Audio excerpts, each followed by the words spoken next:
Hey everybody, hello and welcome back to our channel Info Island and guys welcoming you all to another exam analysis video। और guys आज के इस video में हम बात करने वाले हैं IB सिक्योरिटी असिस्टेंट के एग्जाम के बारे में। जी हाँ गाइज, आज हम बात करने वाले हैं IB सिक्योरिटी असिस्टेंट का आपका 29 सितंबर का जो पेपर हुआ था उसके बारे में, और उसके तीनों ही शिफ्टों के मतलब जितने भी उसके शिफ्ट रहे हैं सारे डिस्कस करेंगे हम आज के इस वीडियो में। So before getting into the questions मैं आपको थोड़ा सा बैकग्राउंड दे दूं कि गाइज इंटेलिजेंस ब्यूरो जिसकी हम बात करने वाले हैं, ठीक है, जिसके पेपर की आज हम इस वीडियो में बात करने वाले हैं। Intelligence bureau basically ministry of home affairs के अंडर आता है और सिक्योरिटी असिस्टेंट एग्जीक्यूटिव पोस्ट जो होती है ना गाइज, वो एक हाईली प्रेस्टिजियस और सिक्योर गवर्नमेंट जॉब है। तो मतलब अगर आपका इसमें लग जाता है, अगर आप में इसका नंबर आ जाता है ना, तो सच में आपकी बल्ले बल्ले है। इस एग्जाम के थ्रू क्या होता है, कैंडिडेट्स को आईबी में रिक्रूट किया जाता है, यानी कि इंटेलिजेंस ब्यूरो में उनको रिक्रूट किया जाता है, जहां पर उनकी जो ड्यूटी इंटेलिजेंस गैदरिंग जो भी होती है, सिक्योरिटी रिलेटेड जो भी टास्क होते हैं और नेशनल इंटरेस्ट जो भी होते हैं उनको प्रोटेक्ट किस तरह से करना है, कैसे करना है, उन सबसे रिलेटेड चीजें सामने आती हैं, जिससे कि उनको एक ऐसा एनवायरनमेंट मिलता है कि वो नेशन के साथ साथ रह के नेशन के प्रति किस तरह से और कैसे क्या काम कर सकते हैं वो सब उनको बताया जाता है। ये जो एग्जाम होता है ये ऑल इंडिया लेवल पे कंडक्ट होता है, ठीक है, और इसमें आपके अलग अलग जो भी सब्जेक्ट्स होते हैं जैसे reasoning, maths, English, general awareness वगैरह कुछ इस तरह के सेक्शंस आते हैं, और उससे आपका जो एबिलिटी होता है, जो इंटेलिजेंस एबिलिटी उनको रिक्वायर्ड है अपनी पोस्ट को भरने के लिए, जो भी वो वेकेंट पोस्ट निकालते हैं उनको भरने के लिए, जो उनको इंटेलिजेंस की रिक्वायरमेंट है, जो भी रेक्विजिट्स हैं वो अपने इन एग्जाम्स के थ्रू वो फिलफिल करते हैं, ठीक है। तो ये तो हो गया मोटा मोटा सा बैकग्राउंड जो कि मैं चाहती थी आपको before telling you the questions बताना। So I hope you really enjoyed knowing it। इसके अलावा अगर मैं बात करूं कि आज हम इस वीडियो में क्या करने वाले हैं, तो गाइज जैसे मैं पहले ही बता चुकी हूं, डिटेल्ड आपको एग्जाम एनालिसिस मिलेगा जिसमें कि आपको जितने भी जीके जीएस के जो भी क्वेश्चंस पूछे गए हैं एग्जाम के अंदर, ठीक है, सारी ही शिफ्टों में जितने भी क्वेश्चंस कवर किए हैं वो सारे आज इस वीडियो में हम डिस्कस करेंगे, ठीक है। और उसके अलावा गाइज अगर मैं बताऊं कि पेपर जो था वो किस डिफिकल्टी लेवल क्या रहा है, सो गाइज पेपर का जो डिफिकल्टी लेवल रहा है बच्चों ने जो हमें बताया है उसके मुताबिक इजी टू मॉडरेट रहा है। कहीं भी डिफिकल्ट नहीं लगा है किसी भी बच्चे को। जो बच्चे पढ़ के गए हैं, अच्छी तैयारी के साथ गए हैं, उन्होंने अच्छे से उसको अटेम्प्ट करा है और इजी टू मॉडरेट बच्चों ने बताया है कि लेवल रहा है एग्जामिनेशन का, ठीक है। सो ये तो हो गई बातें। अब जब अगर चैनल पे नए आए हो, वीडियो को पहली बार देख रहे हो, तो अपना भी यार काम कर लो, चैनल को जल्दी से सब्सक्राइब कर लो, नोटिफिकेशन बेल आइकन को हिट कर दो, जिससे कि इसी तरह की और इन्फॉर्मेटिव वीडियोस आपको समय समय पर मिलती रहे, ठीक है। और चलो अब जल्दी से बढ़ लेते हैं वीडियो की तरफ और देख लेते हैं कि किस प्रकार के क्वेश्चंस पूछे गए थे आईबी सिक्योरिटी असिस्टेंट के 29 सितंबर के एग्जाम में, जिसमें सारी ही शिफ्टों में जो भी जीके जीएस के क्वेश्चंस पूछे गए हैं वो आज हम इस वीडियो में डिस्कस करने वाले हैं, ठीक है। So let's begin. So guys सबसे पहले शुरू करते हैं पहले क्वेश्चन के साथ कि under which article of the Indian constitution. Guys Indian constitution, उससे रिलेटेड आर्टिकल अमेंडमेंट बहुत ज्यादा टारगेट किए गए, उससे रिलेटेड बहुत सारे क्वेश्चंस पूछे गए थे। तो जिन बच्चों ने ये चीजें पढ़ रखी थी वो अच्छे से उसको कवर अप कर चुके होंगे, ठीक है। So under which article of the Indian constitution does the council of ministers give advice to the president. So guys article 74 आपका करेक्ट आंसर होगा। Next, where did PM Narendra Modi recently lay the foundation stone for the country's first PM Mitra part? सबसे पहले तो मुझे comment में इस PM मित्र की full form लिख के बता दो, so that I will come to know कि हाँ you guys are aware about it, आपको पता है उसके बारे में। सो पीएम मित्र जो पार्क है ना गाइज, ये पार्क होगा यहाँ पे, ये हमारे prime minister mister Narendra Modi ji ने कहां पर किया है इसका उद्घाटन, जो किया है इसका उद्घाटन उन्होंने करा है मध्य प्रदेश में, इंदौर मध्य प्रदेश में। तो इंदौर आपका करेक्ट आंसर हो जाएगा। अगर आपको इंदौर ऑप्शन में नहीं गिवन है, आपको मध्य प्रदेश गिवन है, सो गाइज आपका मध्य प्रदेश करेक्ट आंसर हो जाएगा, ठीक है। So Indore Madhya Pradesh is the place. Okay, next question की तरफ बढ़ते हैं। In September 2025 which is very recent, अभी की ही बात हो रही है, ठीक है, सितंबर जस्ट अभी गुजरा ही है, आज 2 अक्टूबर है। सो इन September 2025 the supreme court of India directed a father to pay how much amount to his divorced wife for their daughter's marriage expenses. Supreme court ने एक बहुत ही अच्छी चीज ये आप कह सकते हो कि करी है उन मदर्स के लिए जो कि सेपरेट हो जाती हैं अपने हस्बैंड से, and if they are not earning, तो वो किस तरह से फिर अपनी बच्ची की, अगर वो चाहते हैं अच्छे से शादी वादी करें बट एक्सपेंसेस बेयर करने के लिए अगर उनके पास कोई रिसोर्सेज नहीं है, तो उनको उस चीज के लिए कहाँ से मदद मिल सकती है। So guys that can happen from her ex husband, जो कि उनके हस्बैंड रहे हैं, ठीक है, जिनसे वो बेटी उनको हुई है। सो वो कितने अमाउंट तक एक्सपीरियंसेस बेयर कर सकते हैं। सो गाइस 10 लाख यहाँ पर करेक्ट आंसर हो जाएगा। 10 लाख इज दैट अमाउंट जो कि सुप्रीम कोर्ट ने बोला है, सेट किया है कि हाँ भाई 10 लाख रुपए वो फादर अपनी बेटी की शादी के लिए एक्सपेंसेस के लिए देंगे। सो ₹10 lakh is the correct answer. Next, the Yashoda Yojana for single parents and neglected children has been launched by which state? तो guys इसका correct answer हो जाएगा उड़ीसा गवर्नमेंट के द्वारा ये चीज किया गया है। So guys Orissa is the correct answer, Orissa government. Okay, next question है who won the gold medal for India at the oh god at the 2025 World Para Athletics Championship. So guys इसमें आपके शैलेश कुमार ऑप्शन में गिवन थे जो कि high jumper हैं। सो high jumper Shailesh Kumar आपका correct answer होगा। जो 2025 के वर्ल्ड पैरा एथलेटिक चैंपियनशिप हुए हैं जो कि नई दिल्ली में आयोजित किए गए थे, जो कि आपको याद रखना है, it actually produced another memorable day for Indian para athletics as the nation celebrated a historic gold medal जीता था, ठीक है, ये चीज भी ध्यान रखिएगा, from high jumper Salish Kumar and a hard fought silver from defending champion Deepti Jivanji, ठीक है।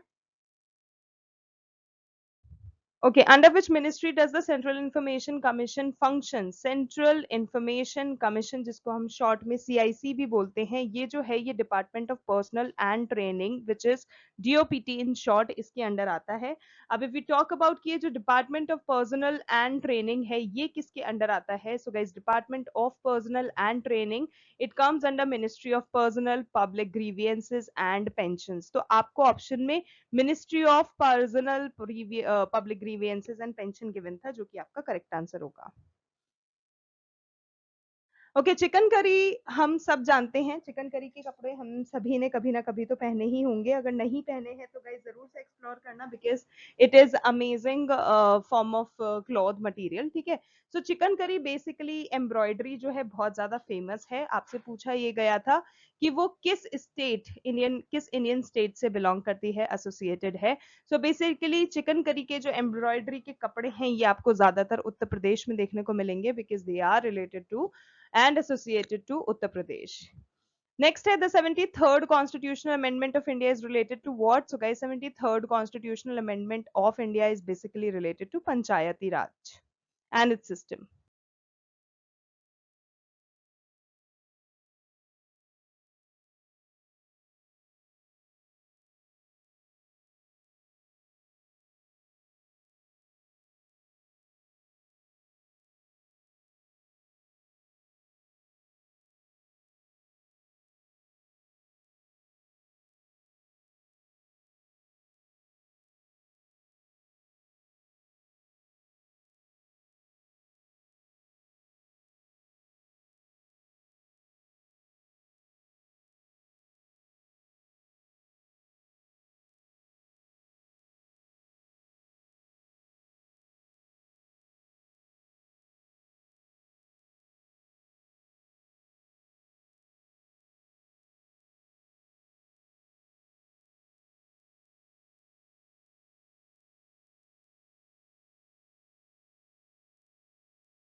Okay, next question is India currently has a total of how many elephant reserves? So guys, at present India में 43 ऐसे reserves हैं जिनको हम elephant reserves बोलते हैं. So 43 correct answer होगा. Who secured the first position and the overall championship trophy at the inaugural Khelo India Winter Sport? तो guys वो मध्य प्रदेश आपका correct answer होगा. नेक्स्ट बहुत एक इंपॉर्टेंट क्वेश्चन है जो कि पूछा गया था, the NITI Aayog replaced which commission? So guys NITI Aayog से पहले, जब NITI Aayog came into force, उससे पहले हमारे इंडिया में प्री इंडिपेंडेंस जितनी भी जो भी प्लानिंग कमीशन जो भी सॉरी 5 ईयर प्लान्स वगैरह होता था, जो भी मतलब प्लानिंग होती थी कंट्री के लिए, नेशन के लिए, जीडीपी ग्रोथ के लिए, वो सारी चीजें कमीशन के द्वारा देखी जाती थी जिसका नाम है प्लानिंग कमीशन. फिर आ गया नीति आयोग जिसने प्लानिंग कमीशन को रिप्लेस कर दिया, तो planning commission is the correct answer, जिसको which actually got replaced by Niti Aayog. How is per capita income calculated? So guys per capita income calculate करने के लिए आपको क्या करना होता है, you have to like total income जितना भी है उसको जब आप डिवाइड करते हो टोटल पॉपुलेशन से, तो आपको पर कैपिटा इनकम यानी कि इंडिविजुअल इनकम जो होती है वो पता चल जाती है. Okay, the Kheda Satyagraha was primarily led by, तो खेड़ा सत्याग्रह हुआ था 1918 में महात्मा गांधी के द्वारा. So Kheda Satyagraha Mahatma Gandhi 1918. The chemicals used to make idli soft and fluffy are? So guys idli आप सब बनाते ही होंगे, वैसे साउथ में तो काफी ज्यादा फेमस है आजकल, तो इनफैक्ट नॉर्थ में भी काफी ज्यादा इसका चलन है. There are a lot of people जो कि मतलब इडली बहुत ज्यादा पसंद करते हैं, idli sambar.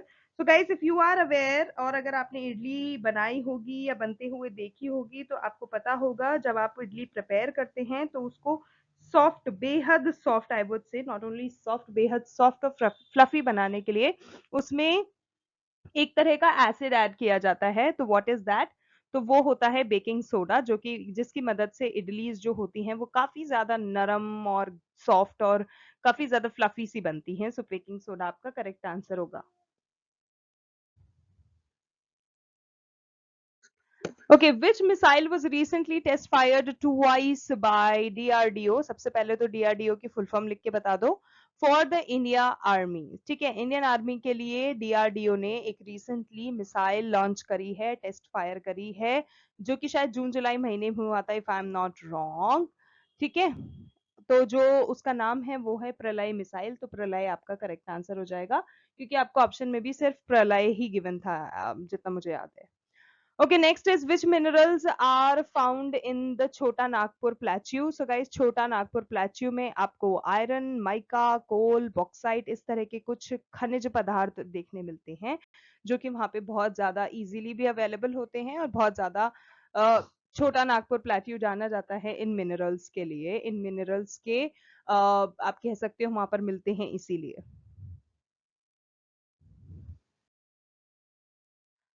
Okay, what was the reason behind the introduction of GST? So GST, जो कि हम सब जानते हैं गुड्स एंड सर्विस टैक्स जिसको हम बोलते हैं, ये बेसिकली एक यूनिफाइड टैक्स स्ट्रक्चर के लिए लेकर आया था, कि एक यूनिफाइड टैक्स स्ट्रक्चर लाया जाए इंडिया में.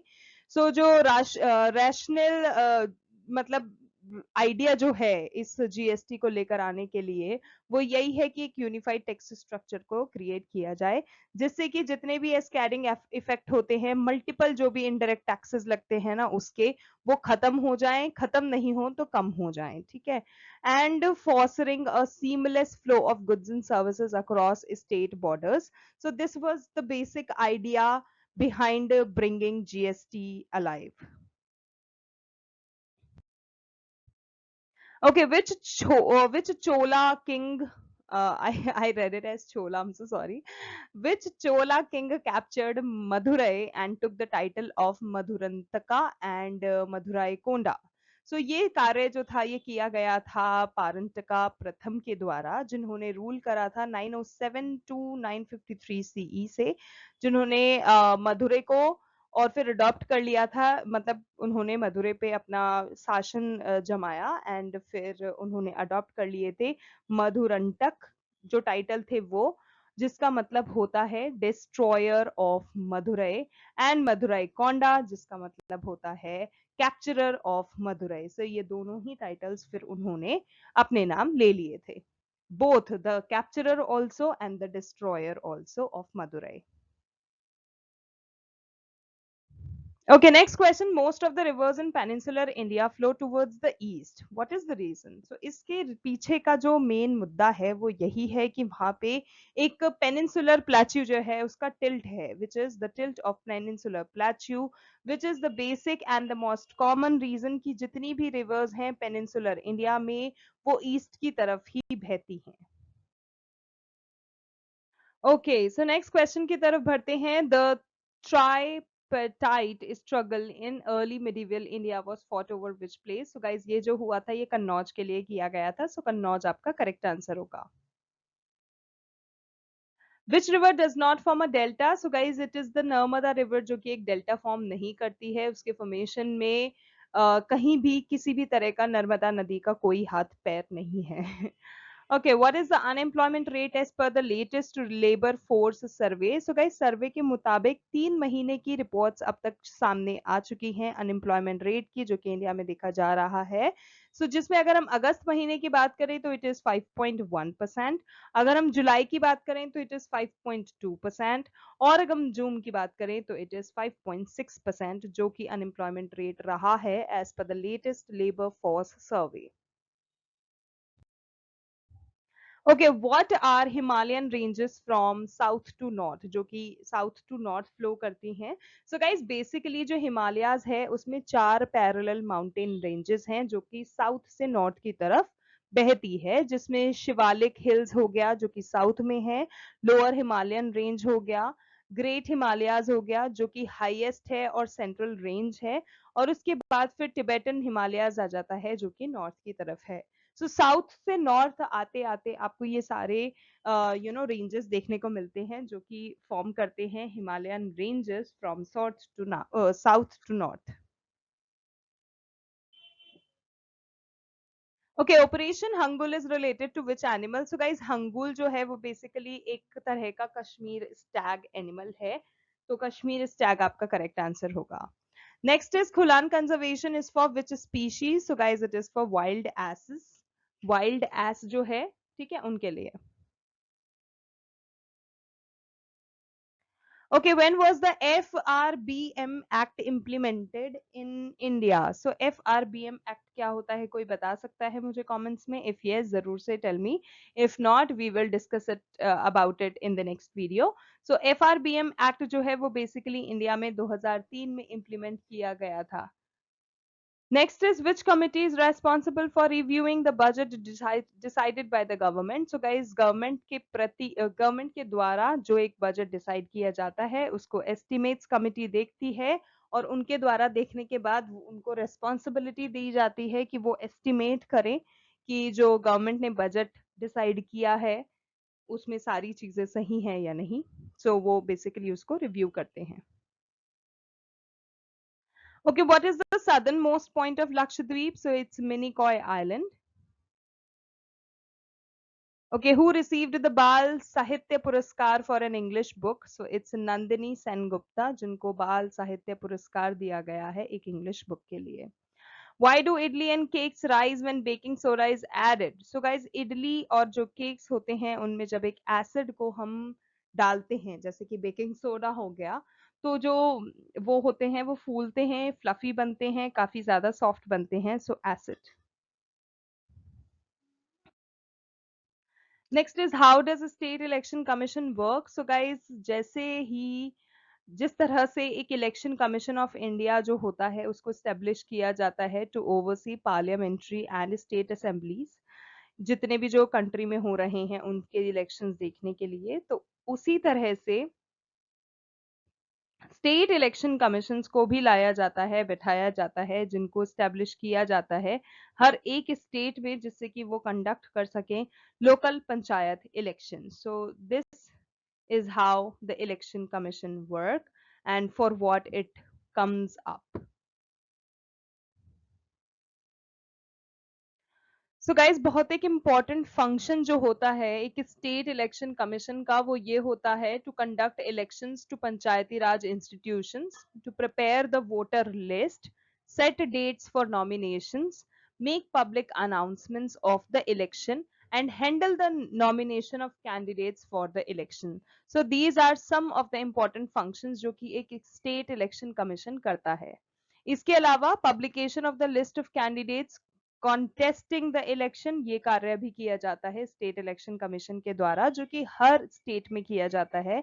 इसके अलावा जो वोटिंग होती है उसको स्केड्यूल करने में, और जो वोट्स होते हैं उनको काउंट करने में, and announcement of election results. तो ये सारे जितने भी इंपॉर्टेंट फंक्शंस हैं, ये सारे स्टेट इलेक्शन कमीशन के द्वारा किए जाते हैं. Okay, next question. By which constitutional amendment was the 11th fundamental duty added to the Indian Constitution? So guys, 86th amendment वो amendment है जिसके तहत हमारे Indian Constitution में 11th fundamental duty add करी गई. ठीक है.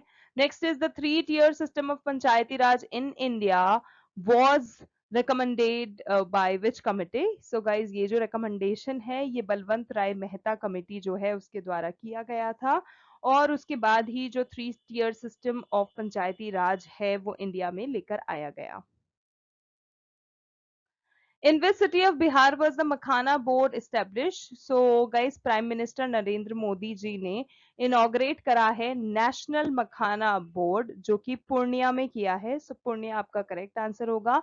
ये जगह बिहार में सिचुएटेड है, and it has been done as a part of the union budget 2025 initiative, क्योंकि उस बजट में उस साल बहुत सारे ऐसे इनिशिएटिव लिए गए हैं जो कि बिहार के फेवर में हैं. ठीक है. और ये जो नया बोर्ड है इसका जो एम रहता है, जो हम इसमें आपको बताने वाले हैं, वो यही है, to strengthen the makhana sector, enhance its production and processing. क्योंकि मखाना सेक्टर में बहुत सारी चीजें ऐसी होती हैं जो कि काफी ज्यादा डिफिकल्ट होती हैं, ना तो उसका प्रोडक्शन आसान है, ना एक्सट्रैक्शन आसान है, प्रोसेसिंग आसान है.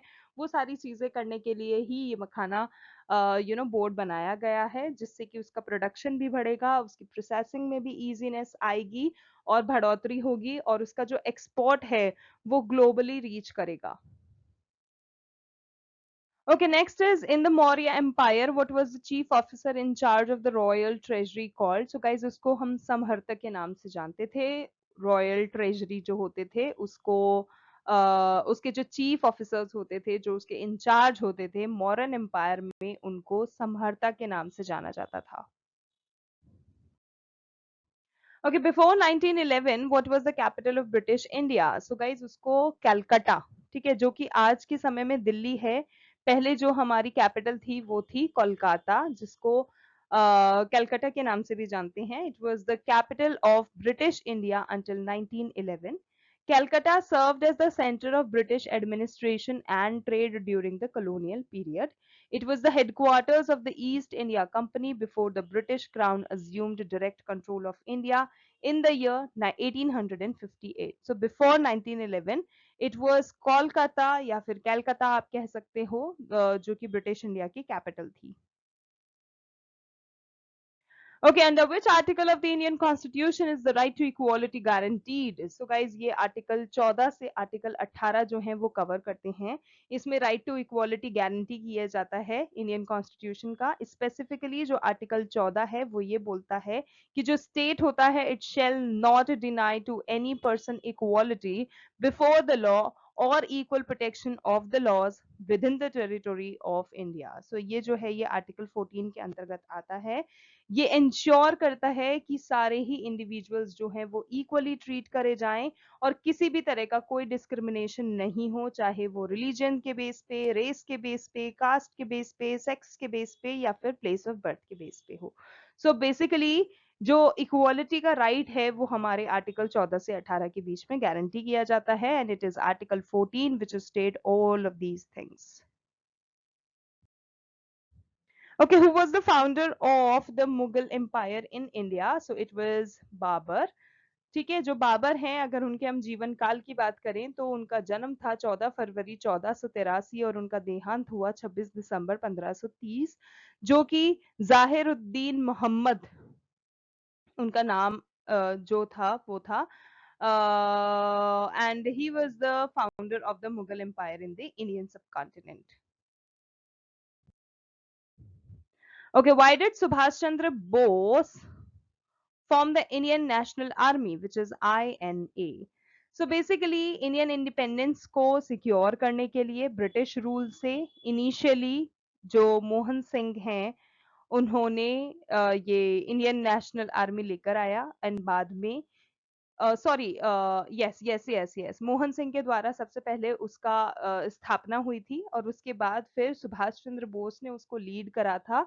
और ये जो इंडियन नेशनल आर्मी है इसको लाने का एक ही मकसद था कि जो इंडिया है उसकी इंडिपेंडेंस को उसकी स्वतंत्रता को सिक्योर करा जाए और जो ब्रिटिशर्स हैं जो ईस्ट इंडिया कंपनी थी और जो ब्रिटिशर्स थे और जो ब्रिटिश रूल था उससे इंडिया को बचाया जाए।